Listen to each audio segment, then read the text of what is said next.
ताड़म नमो सीताड़म नमो आईरियाड़म नमो वज्जायाड़म नमो ये सवसाउड़म। पंच परमेष्ठी भगवंतों की गणाचार्य भगवान विराग सागर जी महामंडराज की, पट्टाचार्य भगवान गुरुवर विशुद्ध सागर जी महाराज की,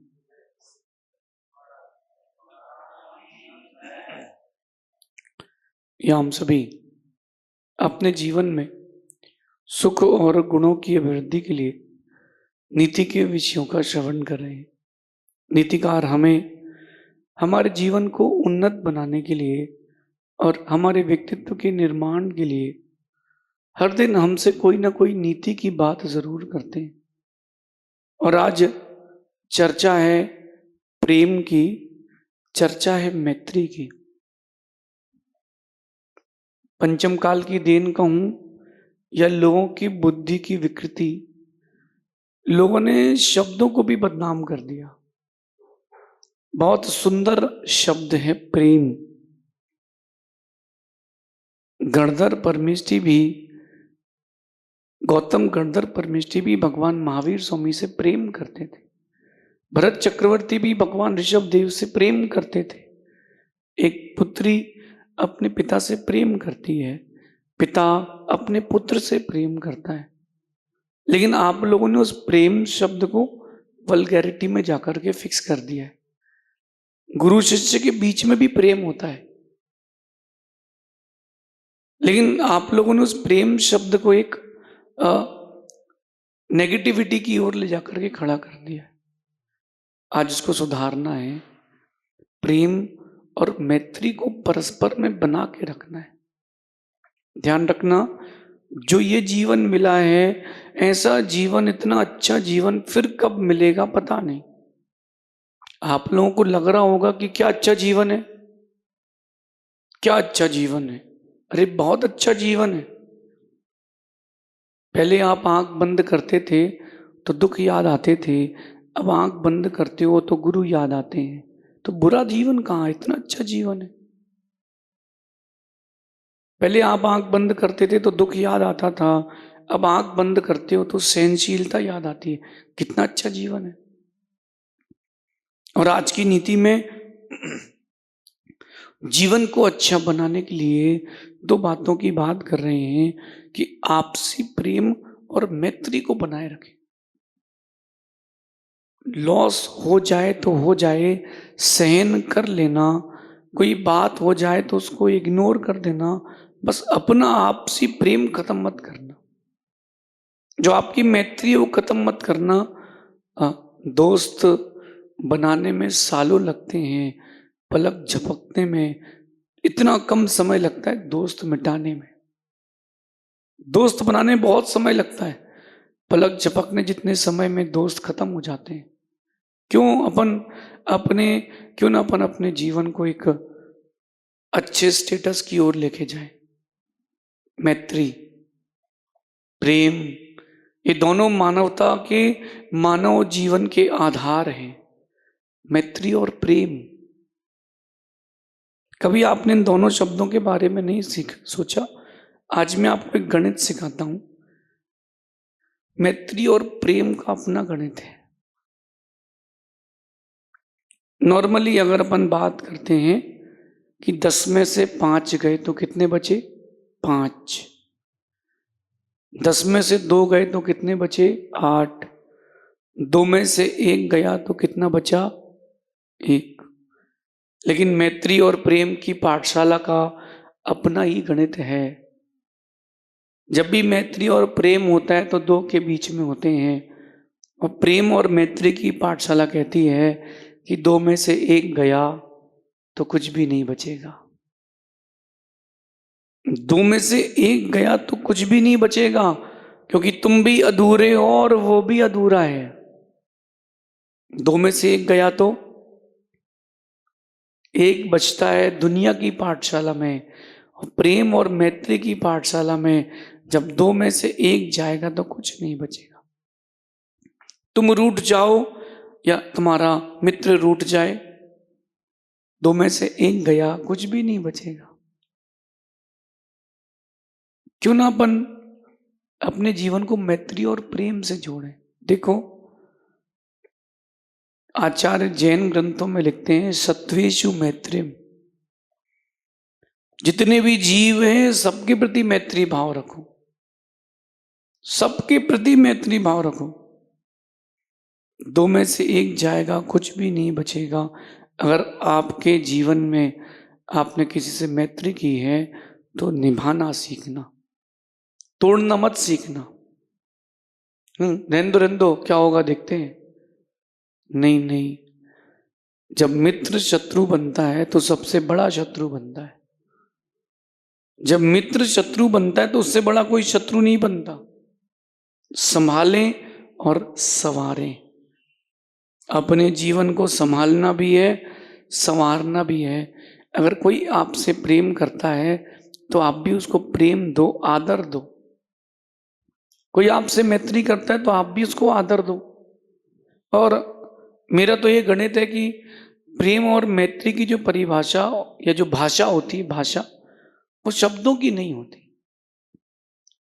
वो तो आंखों की होती है। बिना शब्दों की जो बोल आप एक दूसरे से बोल लेते हो, उसका नाम मैत्री है, उसका नाम प्रेम है। कहते हैं कि जो आंखें पढ़ना जान ले वो आपका सबसे बड़ा मित्र है। जो आपकी आंखों में आपके कष्टों को झांक ले वो सबसे बड़ा आपका प्रेमी है। चाहे वो आपकी माँ हो, चाहे आपका मित्र हो, चाहे आपके भाई बहन हो, कोई भी हो सकता है। लेकिन आज के इस फेस में लोग कांटेक्ट बना रहे हैं, रिलेशन नहीं बना रहे। यार इससे बात कर लो, कभी काम आएगा। अपन इसका नंबर लेके रखो, कभी काम आएगा नहीं। ये स्वार्थ का संबंध है। अगर आप मुझसे पूछो कि प्रेम और मैत्री यानी आपसी प्रेम और मैत्री को कैसे बनाएं, मैं आपको 4 उपाय बताता हूं। इन 4 उपायों से आप परस्पर का प्रेम और मैत्री बना के रख सकते हैं। सबसे पहला उपाय समता, दूसरा उपाय सहनशीलता। पहला उपाय समता, दूसरा उपाय सहनशीलता, तीसरा उपाय है समर्पण, डेडिकेशन, और चौथा और सबसे मुख्य उपाय निभाने का भाव होना चाहिए। जिन लोगों के मन में निभाने का भाव है वो विपरीत परिस्थिति होने पर भी एक दूसरे को निभाते हैं, और जिनके मन में निभाने का भाव नहीं होता ना, छोटे से रीजन में छोड़ के चले जाते हैं। सबसे पहला उपाय है समता। दोस्त ने कुछ कह दिया तो सुन लो, आपका ही तो है। जब तुम सुनोगे तो वो सुनेगा। समता रखो। कब कौन क्या कैसा बोल दे पता नहीं ना, क्या पता। कई बार मजाक मजाक में ही चीजें बिगड़ जाती। यूं ही परस्पर मैत्री और प्रेम कई बार यूं ही शब्द से खराब हो जाता है कि आपने किसी से कुछ मजाक में कह दिया और धीरे से आपने कहा कि मैं तो यूं ही कहा था, और यूं ही कहा था, और यूं ही में तो बवंडर हो गया, यूं ही के चक्कर में तो युद्ध हो गया। नहीं, समता रखो।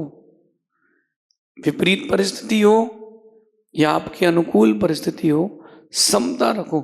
समता और सहनशीलता में भी अंतर है। चलो ठीक है, अपने मन को समता के साथ बांध के रखना, देखना परस्पर मैत्री बनेगी। एक उपाय और है वात्सल्य। लोग जो अपना सोचते हैं, अपना अपना सोचते हैं, वो स्वार्थी हैं। जो अपने साथ साथ अपने सामने वाले का भी सोचे, वास्तविकता में वही मित्र है। एक मित्र की कथा मुझे याद है, बड़ी अच्छी कथा है। 2 अच्छे खास मित्र, और आपस में किसी यूं ही किसी बात को लेकर झगड़ा हो गया और उसको बहुत हर्ट हो गया। 15 साल की दोस्ती, 15 साल की वो दोस्ती जिसमें दिन के 8 घंटे साथ में रहते हो, बिगड़ गई, बात बिखर गई। उसने बोल दिया कि आज के बाद तू मुझसे बात नहीं करेगा। तो कहता भाई तेरा नियम है तू मत कर, मेरा नियम तू कैसे लेगा? मैं तो करूंगा बात, मेरा नियम नहीं है, मैं तो बात करूंगा। किराने की दुकान उस दोस्त की थी जो नाराज हो गया। रोज की तरह दूसरा मित्र आए, उसके यहाँ से एक बॉक्स खोले, 2 काजू खाए और भाई जय जिनेंद्र। बोले कहा ना तू बात नहीं करना, निकल जाए इधर से। बोले देख भाई, कल मैंने क्षमा मांग ली थी, आज फिर बोलता हूँ सॉरी, गलती हो गई। अब तुझे नहीं निभाना तो मत निभा, मैं तो निभाऊंगा। हम दुकान के नौकरों को, घर परिवार को, सबको पता कि तो लंगोटिया यार है, जॉकी फ्रेंड्स लंगोटिया यार, इनको कैसे अलग करेंगे? कोई अलग नहीं कर सकता। रोज आए, काजू खाए और चला जाए, कभी बिस्किट निकाल ले, कभी किशमिश निकाल ले, कभी अंदर जाके बैठ जाए। कोई मना करने वाला नहीं, क्योंकि दोनों बड़े खास मित्र थे। बात को 9 महीने निकल गए, 9 महीने हो गए, उसको गुस्सा हुए, उसने बात नहीं करी। और ये दोस्त रोज जाता था सुबह शाम, चाय पिलाना यार जरा। बोले निकलो इधर से। ठीक है कल पिला देना। भाई नाराज तू है, मैं तोड़ना हूं? क्योंकि उसको निभाना था। उसके मन में था कि मुझे तो दोस्ती निभाना है, मुझे तोड़ना नहीं है। आप लोग क्या करते? इतना इतना एटीट्यूड रख, अपना एटीट्यूड अपने पास, हम दूसरा देख लेंगे। क्या तू ही अकेला है क्या दुनिया में? नहीं, उसने कहा नहीं, मुझे तो निभाना है, क्योंकि मेरा उसके प्रति समर्पण है। बस 9 महीने कुछ हुए थे, उसने डिब्बा खोला, बिस्किट निकाली और कहता है कि यार बिना चाय के मजा नहीं आ रहा, बिस्किट में चाय पिला देना। तो कहता है कि तू नहीं मानेगा? नहीं। बोले मैं तो नहीं मानूंगा। पक्का नहीं मानेगा?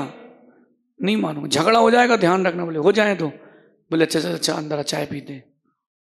दोस्ती हो गई। आप लोग क्या करते? ब्लॉक करते सभी जगह से, और उसकी बुराई और करते। मैं था तो निभा रहा था, उसके अंदर तो इतनी कमियां हैं। उसने अपने दोस्त की कोई कमी नहीं बोली किसी को। लोगों ने पूछा कि तुम क्यों जाते हो, वो तो तुमको देखता ही नहीं है, इग्नोर करता है। तो कहता है कि सच्ची दोस्ती तो तभी है कि मरने के बाद भी निभाई जाए।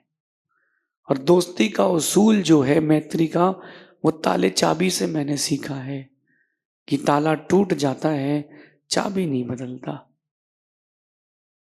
ताला टूट जाता है, चाबी नहीं बदलता। परस्पर प्रेम और मैत्री को बनाना सीखें, समता से, सहनशीलता से, समर्पण से। एक दूसरे के प्रति समर्पण होना चाहिए। जब किसी को जरूरत पड़ी और उसने आपसे कहा कि यार मेरे को जरूरत है, तो देखना आपका समर्पण जिस दोस्त के प्रति रहता है, रात का कोई घड़ी नहीं देखता, व्यक्ति अपना परिवार नहीं देखता, व्यक्ति सबसे पहले भाग करके जाता है, क्योंकि उसका वहां समर्पण है।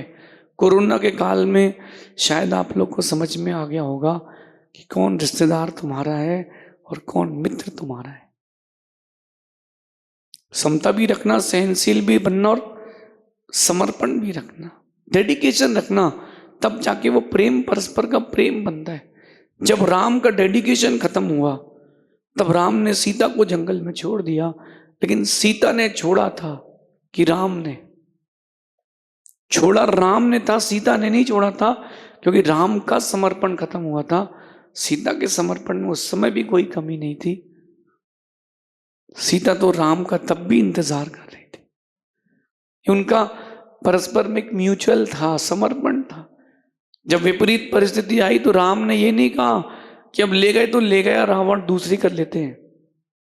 नहीं, मैं सीता को वापस लाऊंगा, एट एनी कॉस्ट, किसी भी कीमत पर मैं सीता को लाऊंगा। ये राम का उनके प्रति समर्पण था। आपका कितना समर्पण है? जब किसी बेटी की शादी होती है ना, तो विदा में बहुत रोती है, पहली विदा में, उसके बाद पूरी ससुराल वाले रोते हैं। जब बेटी की विदा होती है ना, तो बेटी बहुत रोती है, 1 साल 6 महीने बाद अगर माँ बोले बेटा 5 दिन और रुक जाओ, नहीं नहीं माँ घर जाना है। देखा, समर्पण बदल गया। फिर भी मेरे एक जीवन का अनुभव है कि बेटा शादी तक ही माता पिता का रहता है, लेकिन बेटी मरते दम तक रहती है, क्योंकि उसका अपने माता पिता के प्रति गहरा समर्पण होता है। वही तो मैत्री की परिभाषा है, वही प्रेम की परिभाषा है। आप लोगों ने उसको विषय वासनाओं से जोड़ लिया। कोई किसी का दोस्त हो तो आप कह देते हो कि सेटिंग है। कोई लड़का किसी लड़की से बात करते मिल जाए, आप उसके लिए नेगेटिव कहते हो, अच्छा देखा उसने सेट कर लिया। नहीं नहीं, नजरिया बदलिए। सभी लोग उसी नजरिए से दुनिया को देख रहे हैं, और आप भी देखोगे तो दूसरों में और आप में क्या अंतर। मैं आपको यही सलाह दूंगा, आपस की मैत्री प्रेम बना के रखें, निभाने के भाव से। निभाने के भाव से, हमको तो निभाना है। मैंने एक दादा दादी को देखा, उनकी शादी की 75वीं सालगिरह थी, 75th एनिवर्सरी थी। मैं बेंगलोर में था, वो आशीर्वाद लेने आए थे। दादी की उम्र 90 साल थी, दादा की उम्र 91 साल थी। मैंने पूछा, इतनी 15-16 साल की उम्र में आपकी शादी हो गई, तो कभी झगड़ा नहीं हुआ? बोले होता था, लेकिन हम लोग 15 साल में शादी हो गई, 30 साल तक तो बच्चे ही बच्चे खेलते रहे। हर 1 साल 1.5 साल 2 साल में नया बच्चा, हम लोग उसी में लगे रहे। उसके बाद 30 के बाद जब हम लोग फ्री हुए तो झगड़ा चालू हुआ। मैंने पूछा, फिर आप झगड़े नहीं? बोले जब ये कुछ कहती थी तो मैं शांत रहता था, मैं कहता था तो ये शांत रहती थी, हम लोग निभाते थे, और आज भी निभा रहे हैं। एक दूसरे का हाथ पकड़ के हम आज भी आपके दर्शन करने आए। देखो, वो निभा रहे थे। और आजकल तो जहां ज्यादा एलिमनी मिले स्विच कर लो। ये लाइफ है, कोई जॉब नहीं है। ये लाइफ है, कोई जॉब नहीं है कि ऐसे ही स्विच कर ले। इस नीति को अपने जीवन में उतारना। सहनशीलता, समता, समर्पण और निभाने का भाव, ये 4 चीजें, ये 4 बातें अगर आपके पास हैं, मेरा विश्वास है आपका परस्पर का प्रेम कभी खत्म नहीं हो, परस्पर की मैत्री कभी खत्म नहीं होगी। गुरु शिष्य के साथ भी एक मैत्री होती है, और मैं तो कई बार कहता हूं कि गुरु से अच्छा कोई मित्र होता ही नहीं, क्योंकि उनसे सब बोल सकते हो। और दुख खुशी इस बात की है कि समाधान भी मिलता है और शरणागति भी मिलती है। लेकिन उस संबंध को भी बना के रखना, निभा के रखना, निभाने का भाव बना के रखना। ये कभी मत सोचना कि मुझे ही निभाना पड़ता है, नहीं, ये सोचना मेरा सौभाग्य है कि मुझे निभाने मिलता है। अपने जीवन में इन 4 बातों को आप उतार लोगे, आपके परस्पर मैत्री और प्रेम हमेशा बना रहेगा। एक दूसरे के ट्रस्टवर्थी बने, शेष आगे देखेंगे। भगवान महावीर स्वामी की